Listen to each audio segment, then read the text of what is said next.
मैंने इस पे कहा है कि मैं कोर्ट में ही अपना जवाब दूंगा। एक महिला के सम्मान का विषय, और मैं इस पर अब बात इसलिए भी रखना चाहता, मीडिया के लोग बहरे दौड़ाई है, मैं कई बार इस पे कह चुका हूँ, फिर मीडिया के लोग इस पे सवाल करते हैं। नहीं, मैं हैसियत के बराबर के लोगों का जवाब देता हूँ। मैं बराबर के लोगों का जवाब देता हूँ। मैं औकात देखकर बात करता हूँ। जो मेरी हैसियत का होता है उसको उसी हिसाब से जवाब देता हूँ। हर किसी का जवाब देना मैं ज़रूरी नहीं समझता हूँ। ये बयान आपने देख लिया। ये बयान किसका है?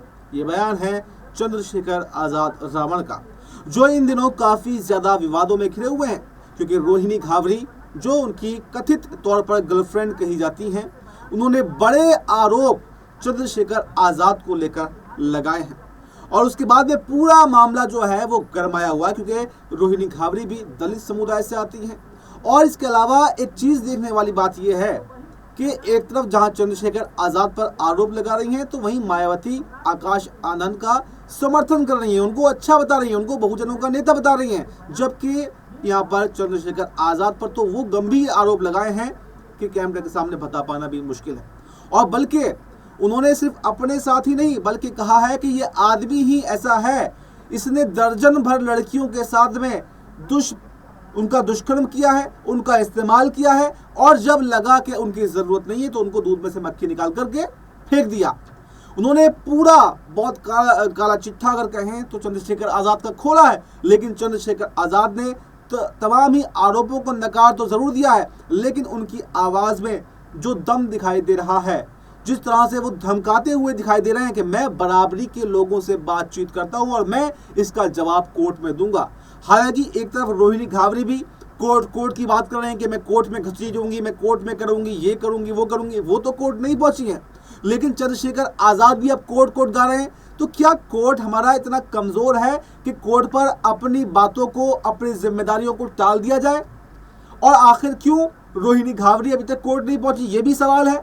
और सवाल ये भी है कि चंद्रशेखर आज़ाद क्यों अभी तक चुप्पी नहीं तोड़ रहे हैं, क्यों सही तरीके से बता नहीं रहे हैं कि आखिर उनके रिश्ते थे, नहीं थे, आखिर क्या रिश्ते थे, क्यों गुमराह किया जा रहा है। और अगर वाकई रोहिणी घावरी गलत आरोप लगा रही है तो फिर उसके खिलाफ डिफामेशन का केस क्यों अभी तक दायर नहीं किया?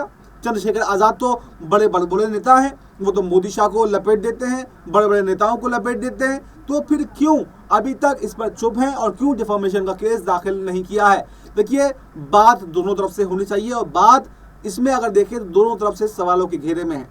एक तरफ रोहिणी घावरी के आरोप सही दिखाई देते हैं, तो वहीं पर कभी यहाँ पर चंद्रशेखर आज़ाद पर जो आरोप हैं वो सही दिखाई देते हैं।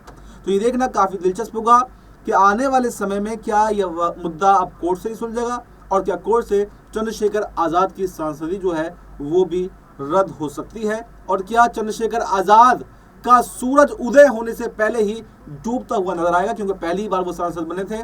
अगर यहाँ पर उनको झटका लगता है तो उनका पूरा का पूरा राजनीतिक भविष्य जो है वो चौपट हो सकता है।